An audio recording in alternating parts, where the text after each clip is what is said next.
Hi, I'm Julia. I've been friends with Katie since we met at a Christmas party when we were in middle school. So it's been quite a while. We've been friends for a good decade. And I am a researcher, but I'm also a songwriter. And so I'm going to talk about music and maybe a little bit of music and science and however we can talk about those subjects in 10 minutes. Ah, I'm so excited. And we do have Yeah. a little guest in the background. We do. This is my cat, Cecilia, who has a music inspired name, actually. I named her, partially when I brought her home, she went to my guitar. It was the first thing she was interested in. And that day I had the song Cecilia by Simon and Garfunkel, which has long been a favorite song of mine, stuck in my head. And I was like, I think this little kitty's name is Cecilia. So Ah, music is everywhere. it is. Do you want to talk about your other personal connection to that, or should we move on to something else? Oh, like the confirmation name? Yeah. Yeah. It's interesting how we carry those things with us, right? Because like Katie and I both grew up in Catholic households. Well, for you, Catholic and Jewish, but for me, Catholic. And I don't really connect to the Catholic faith anymore as an adult. Although I do think it still like informs parts of how I understand my spirituality. But when I was in high school and I got confirmed, as one does, and you're supposed to pick a name, I picked Cecilia because of the patron saint of music, and also because that the understanding that she's the patron saint of music kind of like informed my personal interpretation of the song. There's a lot of theories floating around about what that song is about, who it's about, if it's about a woman. Some people think it's about a dog.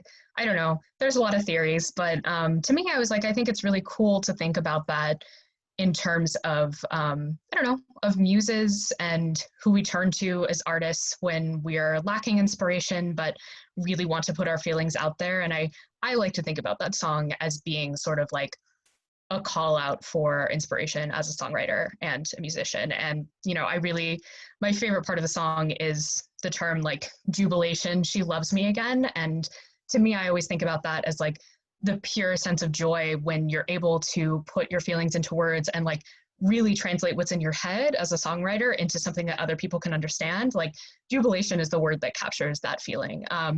And so for me, it's like, oh, she loves me again is sort of like I've reconnected with this part of myself. I've reconnected with the muse of music. And so anyway, so that's why that song is special to me. Thank you for asking that. Of course. I think it's important, and I know it, but no one else does. So True. But I guess now the it'll be next out there. question that's Yeah. related is, so where do you get your inspiration? What kind of music do you write? What kind of musician are you?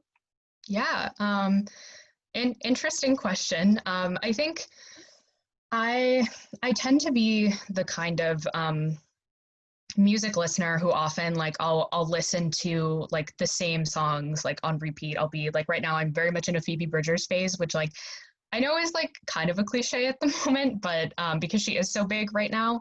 But I think that she is a songwriter that for me in so many ways like captures what is really special to me about writing music and about sharing human emotion through music with other people. I wouldn't say that my sound sounds at all like her, partially because she can sing at a range that I totally don't have. But I think I don't know. I would describe my music as like kind of folksy, but like not in a traditional way at all. Like it's primarily like acoustic, and I'm kind of an alto range singer. So those elements together and the melodies that come to mind for me, I think because I'm not a professional musician of sorts, and it really I don't have like the pressures to conform to a genre. And at least at this stage in my life, it is mostly something that like I purely do for myself, even though an element of it an element of why music is a favorite form of self-expression is because of how I feel about the way that it you can share it with other people. Like I think I feel sort of differently about poems and their accessibility about sharing emotion with people and sharing stories and experiences with people. But at the same time, at least at this stage in my life, I do write music. At least I try to write music pretty purely for myself. And so I don't have the pressures to conform to a genre. And I think that what I write is obviously influenced by things I've listened to. And I think the genres that have influenced me the most have been sort of like folk pop kind of things along those lines. Yeah.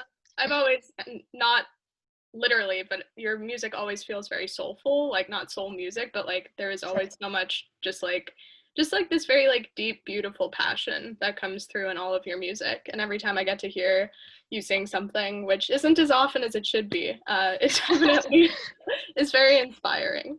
Thank you. I appreciate that. And I think we've talked about this a little bit in our own conversations, but writing music for me, like I said, I do it for myself, and it's one of the main ways that I process things. And I think that it'd be interesting to walk that line, because I think I'm really proud of a lot of the stuff that I've written, and I like singing, and I like singing for other people.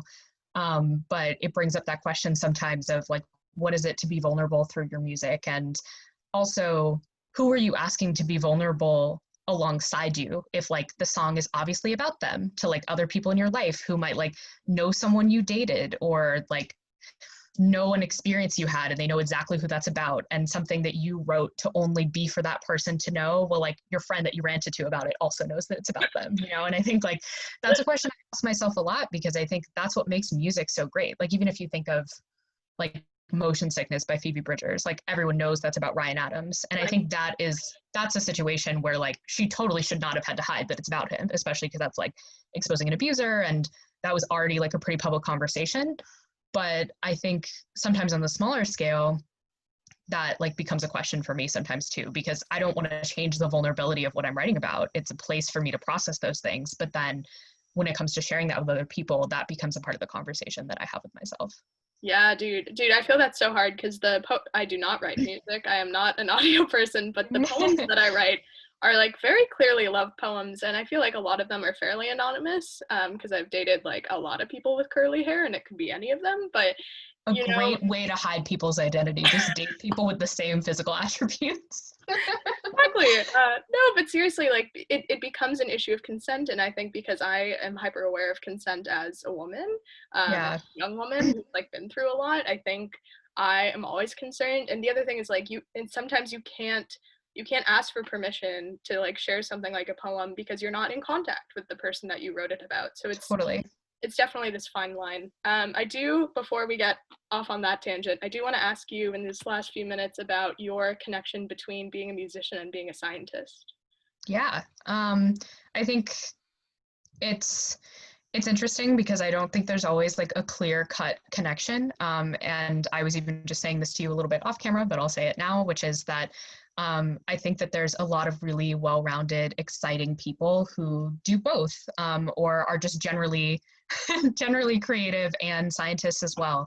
And it can be difficult to walk that balance, because I think that I am equally passionate about my creative pursuits as well as being a scientist. Like I just started working in a COVID-19 research lab, which has been really exciting and really topical, and definitely been a great next step for me as a scientist. And when you take a step in one area of your passions, like obviously you lose as much time to pursue some of your other things. And I think like that's always the balance that a person with a lot of interests has to walk. But I think one of the connections is I think both of them really capitalize on my attention to detail, but also being able to know when something is done, and being able to know like when to stop asking that question and ask a different question, when to stop pursuing that song and decide that like you've said what you need to say in that one, and maybe you can say something else about the same experience in a totally different song and utilize like different rhythms to express that in a new way.